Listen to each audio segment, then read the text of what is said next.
Hello everyone, मेरा नाम advocate Navneet Kaur है और मैं डिस्ट्रिक्ट कोर्ट अमृतसर में प्रैक्टिस करती हूँ बतौर एडवोकेट। आज का टॉपिक जो है यूनिफॉर्म सिविल कोड, जो हमारी कंट्री में, हमारे इंडिया में, भारत में बहुत इसका आज उत्तराखंड में लागू होने जा रहा है, उसके बारे में बहुत सारी इसमें बातें करी जा रही हैं न्यूज़ चैनल में। लेकिन जो पॉइंट्स मैं आपके सामने रखूंगी वो किसी ने भी रखे नहीं होंगे, क्योंकि मैं इसको जितना सिंपल हो सकता है उस वे से आपको बताऊंगी, ताकि मैं अपनी आवाज को उन लोगों तक पहुंचा सकूं, उन लोगों को बता सकूं जो बिल्कुल रूट पे हैं, जिनको इस चीज के बारे में, इस लॉ के बारे में कुछ भी नॉलेज नहीं है, जिनको नहीं पता है कि ये यूसीसी क्या है। तो मैं सबसे पहले शुरू करने जाऊंगी कि क्या है civil code. Uniform civil code क्या है? यूनिफॉर्म सिविल कोड है कि हर एक को समानता देनी, ऐसा कानून लाएं जो सबको समान देखें। उसमें कोई हिंदू, कोई सिख, कोई मुस्लिम, कोई ईसाई नहीं, उसमें कोई जैन नहीं, कोई पारसी नहीं, उसमें सब बराबर हों। स्कूल में जैसे बच्चों को हम यूनिफॉर्म में देखते हैं, तो उसमें कभी भी ये अंदाजा नहीं लगा सकते कि ये अमीर घर का है, ये गरीब घर का है, क्योंकि सबके लिए सेम यूनिफॉर्म होती है। यूनिफॉर्म सेम होने का मतलब है कि ये सब लोग बराबर हैं, ये सब बच्चे बराबर हैं। इसी तरीके से ये यूनिफॉर्म सिविल कोड सबको समानता देने के लिए हमारे कॉन्स्टिट्यूशन में लिखा गया है। ये कोई आज की बात नहीं है, ये बहुत टाइम पहले की बात है। जब हमारा कॉन्स्टिट्यूशन आया तब से लिखा गया। आर्टिकल 44 में इसका जिक्र है कि क्या है यूनिफॉर्म सिविल कोड, क्यों आना चाहिए, और अब तक कहां कहां लागू हो चुका है, इंडिया में ही कहां कहां लागू है। तो इसके लिए ये मैं वीडियो बनाने जा रही हूँ। इसका देखो, मेरा पर्पस ये है कि मैं अपना पॉइंट ऑफ व्यू आप सबके साथ शेयर कर सकूं और आप सबको बता सकूं कि इसमें जो छोटे वर्ग के लोग हैं, जिनको इस चीज के बारे में, इस लॉ के बारे में नहीं पता है, उनको कैसे बताया जा सके।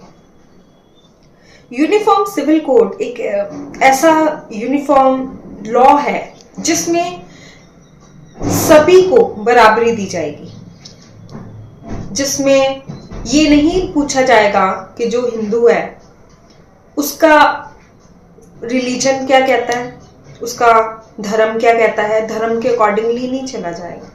जो सिख है, जो हिंदू है, जो मुस्लिम है, जो क्रिश्चियनिटी में है, जो पारसी हैं, ये नहीं पूछा जाएगा कि उनका पर्सनल लॉ क्या है। सबके पर्सनल लॉ अलग अलग हैं।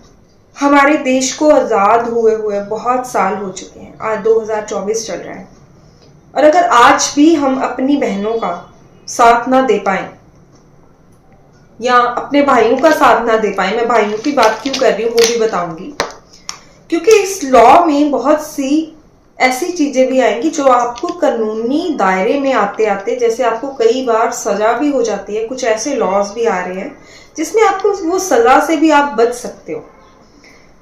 इसमें अगर हम बात करेंगे यूनिफॉर्म सिविल कोड में, तो मैंने मैरिज की बात करी है, शादियां किस ढंग से। अब सिख जो है, अब जब हिंदू मैरिज एक्ट आया है, हिंदू मैरिज एक्ट में इन्होंने सिख, जैन सबको बराबर में रखा है हिंदू मैरिज एक्ट में। अब हिंदू मैरिज एक्ट जो है, अगर वो सिख को ले रहा है, जैनीज को ले रहा है, तो वो देख रहा है कि क्या ये सब, जब ये बनाया था उन्होंने देखा कि क्या इसमें कोई डिस्टरबेंस आती है। अगर हम, क्योंकि रिलीजन में हर एक के अलग है, सिख अलग तरीके से शादी करते हैं, गुरुद्वारा साहब में फेरे लेते हैं, हिंदू अलग तरीके से सप्तपदी परफॉर्म करते हैं और वो अलग से अपना 7 फेरे लेते हैं, जैनियों का अलग से है, हर एक का अलग से है। लेकिन एक ही लॉ बना दिया कि अगर तलाक लेना है तो इसी के अंडर आप आओगे। अगर सिख को तलाक लेना, he will come under Hindu marriage act, जैनी को भी लेना है तो वो ही और she will come under the same act. उसी तरीके से यूनिफॉर्म सिविल कोड है। अगर ये आ जाएगा तो डाइवोर्स में, जैसे जो क्रिश्चियंस हैं, जो उनको वेट करनी पड़ती है डाइवोर्स के लिए 2-2, 3-3 साल, हिंदूज के लिए वो तो 1 साल में वेट करते हैं, ये ड्यूरेशन है, इसके बाद आप तलाक ले सकते हो। मुस्लिम्स में अलग है कि वो उनके पर्सनल लॉ के हिसाब से वो अपना डाइवोर्स ले सकते हैं। तो समहाउ वो सब एक यूनिफॉर्मिटी आ जाएगी कि सब एक ही जैसे चलेंगे। शादियां तो चलो आपकी रिचुअल्स के अकॉर्डिंगली होंगी, लेकिन रजिस्ट्रेशन मस्ट हो जाएगी। आप शादी कर रहे हो, किसी भी धर्म से कर रहे हो, कोई फर्क नहीं पड़ता, लेकिन यू हैव टू रजिस्टर्ड कि हाँ हम पति पत्नी हैं।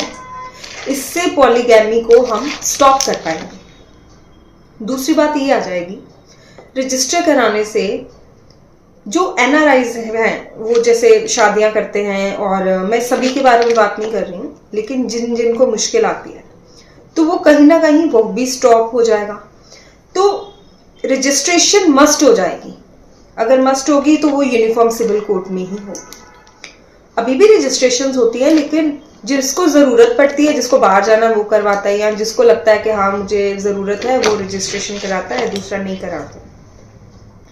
तो इसमें जो है कहीं ना कहीं यूनिफॉर्म सिविल कोड अगर आता है तो वो मैरिज केसेस को, डाइवोर्स केसेस को कहीं ना कहीं जो हमारी चाहे वो लड़का है लड़की है, क्योंकि अगर रिलीजन की बात करेंगे, अगर क्रिश्चियंस में आते हैं मान लो हम लोग, या फिर मुस्लिम में आते हैं, या हम लोग कोई सिख में आते हैं, तो जो पीरियड है वेटिंग का डाइवोर्सेस के लिए वो कहीं ना कहीं सबके लिए बराबर हो जाए, चाहे वो लड़का है लड़की है, जिसको भी अप्लाई करना है डाइवोर्स के लिए वो सिमिलर पीरियड हो जाएगा, चाहे वो लड़का डाइवोर्स के लिए अप्लाई कर रहा है चाहे लड़की अप्लाई कर रही है।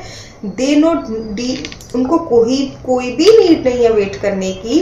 जो एक ही, जैसे क्या होता है अभी क्रिश्चियंस है वो इतनी 1 ईयर के अंदर वो फाइल भी नहीं कर सकते हैं, दे हैव टू वेट करना पड़ता है for the long period, 2-3 years के लिए उनको वेट करना पड़ता है। वेट करने के बाद वो डाइवोर्स के लिए अप्लाई कर सकते हैं, देन ओनली वो कैपेबल हो जाते हैं। अब इसके लिए क्या था कि पहले देखो, अब जैसे स्पेशल मैरिज एक्ट आया था कि जैसे अब मुस्लिम है वो, अगर उसको कोई हिंदू पसंद आ गया, या कोई सिख पसंद आ गया, या कोई सिख को कोई अलग रिलीजन का कोई पसंद आ गया, तो वो स्पेशल मैरिज एक्ट के अंडर अलग से रजिस्टर्ड होता है और उसके अंडर ही उनकी शादी होती है। तो अगर यूनिफॉर्म सिविल कोड हो जाएगा तो वो ये सब कुछ आपका जो लार्ज स्केल में है वो कवर हो जाएगा, तो आपको जरूरत ही नहीं पड़ेगी कि आप अलग अलग लॉज के अंडर जाएं। तो एक तो पॉइंट मेरा ये था कि जो मैरिज के रिगार्डिंग या डिवोर्स के रिगार्डिंग हम बात करते हैं। दूसरा पॉइंट मेरा ये आएगा कि व्हाट अबाउट द इनहेरिटेंस। अब इनहेरिटेंस में क्या होगा, जैसे सबके लॉज अलग अलग हैं, पर्सनल लॉज में चलते हैं, पर्सनल लॉज में चलते हैं तो वहां पे जो उनका कस्टम लॉज हैं, जो कस्टम्स बनाए गए हैं, जिनको कभी टच ही नहीं किया गया जब से ब्रिटिश यहाँ से गए हैं, या वो यहाँ पे थे भी तब भी इस मुद्दे को कभी भी टच नहीं करा गया। वो इसलिए क्योंकि कहीं ना कहीं ये बात सोची जाती थी कि इस मुद्दे को टच करना मतलब कि लड़ाई झगड़ा, या क्योंकि लोग इससे बहुत ज्यादा अपने रिलीजन से जुड़े रहते हैं, तो हम इस पॉइंट को अगर छेड़ेंगे तो ये हमारे ही अगेंस्ट जाएगा, नेगेटिव सेंस। क्योंकि मैं उसकी बात नहीं कर रही हूँ कि लड़कियां क्या बोलती हैं लड़के क्या बोलते हैं, मैं एक ऐसी जर्नल बात कर रही हूँ जो एज अ लॉयर मेरे सामने भी आती हैं, जिसमें हम लड़कियों को भी बचा सकते हैं, लड़कों को भी बचा सकते हैं। लड़कों को रेप केसेस से बचा सकते हैं, लड़कियों को हम उनसे बचा सकते हैं जो भाई पहले तो लिव इन में रहते हैं उसके बाद भाग जाते हैं। सो अगर यूनिफॉर्मिटी आती है तो इसमें देखो आपको बेनिफिट भी है, ऐसा नहीं है कि आपको बेनिफिट नहीं है।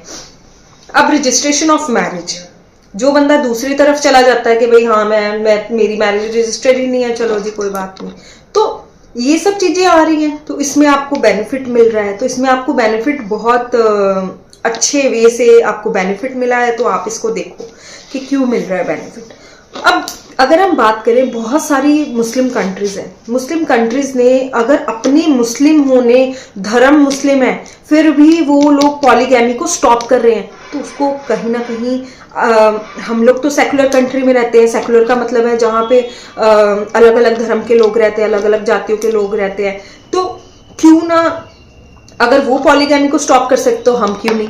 हम तो इंडिया में रह रहे हैं भाई, हम तो ये चीजों को स्टॉप करेंगे, ये हमारी सोसाइटी को हम एक जैसा, तभी हम कैसे बोलेंगे कि हम इंडियन हैं। हम अगर एक जैसे होंगे तभी बोलेंगे कि हम एक जैसे हैं, हम भारतीय हैं। अब भारतीय कैसे बोलोगे अगर आप यूनिफॉर्मिटी होगी तो।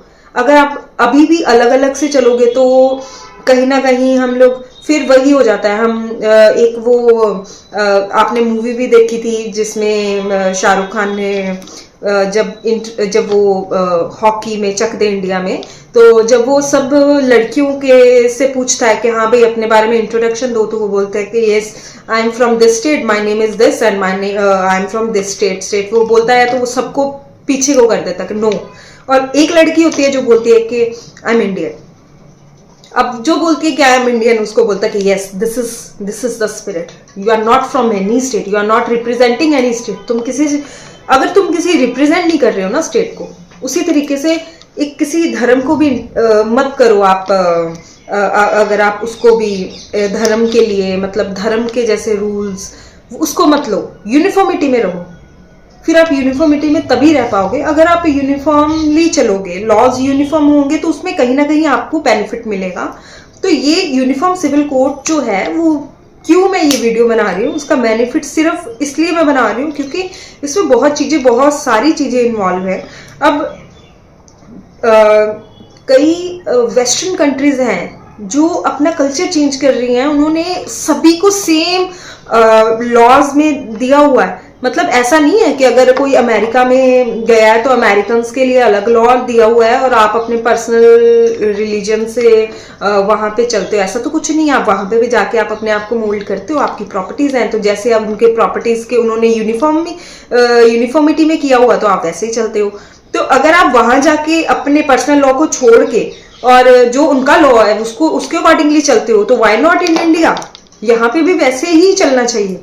तो अगर वेस्टर्न कंट्रीज में वो भी कोई फर्क नहीं करते हैं कि अगर आप अफ्रीकन है, आप इंडियन है, आप किसी और कंट्री से एक कंट्री में जा रहे हैं और वहां पे यूनिफॉर्मिटी है, सबके लिए एक जैसा कानून है, तो इंडिया में भी एक जैसा कानून होना चाहिए। उसमें भी कोई भी ऐसा नहीं होना चाहिए कि कोई सिमिलैरिटी नहीं है। तो यूनिफॉर्म सिविल कोड कहीं ना कहीं हम लोग के लिए बेटरमेंट के लिए है। अब अगर बात करते हैं कि यहाँ पे कहाँ इम्प्लीमेंट हुआ है, तो बहुत टाइम से गोवा में इम्प्लीमेंट है और गोवा में हर धर्म के लोग रहते हैं। अब अगर एक स्टेट में, अब भारत है, भारत एक बॉडी मान लेते हैं और उसका एक अंग है जैसे गोवा है। गोवा में यूनिफॉर्म सिविल कोड है। यूनिफॉर्म सिविल कोड में तो उसमें जो यूनिफॉर्म सिविल कोड है तो वहां पे तो कोई डिस्टर्बेंस नहीं हो रही है इसको लेके, वो भी तो इस चीज को एडमिट करके आगे चल रहे हैं। और अगर आगे चल रहे हैं, उसको एडमिट करा हुआ है, दैट मीन कि वो उसको ओबे भी कर रहे हैं, उसके अकॉर्डिंगली चल रहे हैं, तो उनको कोई प्रॉब्लम नहीं है। वहां पे सब धर्म के लोग रहते हैं।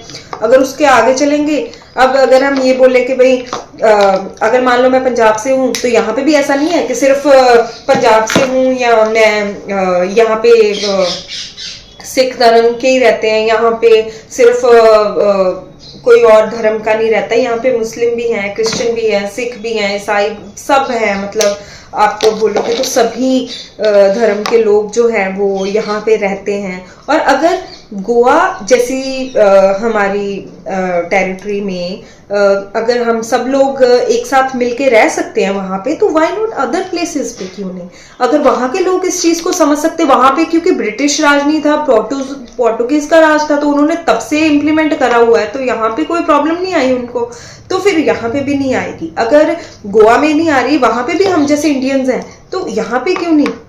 हम वहां जाते हैं, वहां का माहौल हम एंजॉय करते हैं। मेरे हिसाब से तो हम सबसे ज्यादा वोकेशंस ही वहां पे सबसे ज्यादा टूरिस्ट ही वहां पे है, सबसे ज्यादा वोकेशंस ही वहां पे है। इसका मतलब ये है कि वो तो सब बिल्कुल ऐसे चल रहे हैं एक साथ, एक दूसरे के साथ, ये बहुत अच्छे से चल रहे हैं। तो अगर एक स्टेट बहुत खुशहाल है तो क्यों ना सभी स्टेट्स को खुशहाल किया जा सके। अगर उत्तराखंड ने ये इनिशिएटिव लिया था तो बहुत अच्छा इनिशिएटिव है।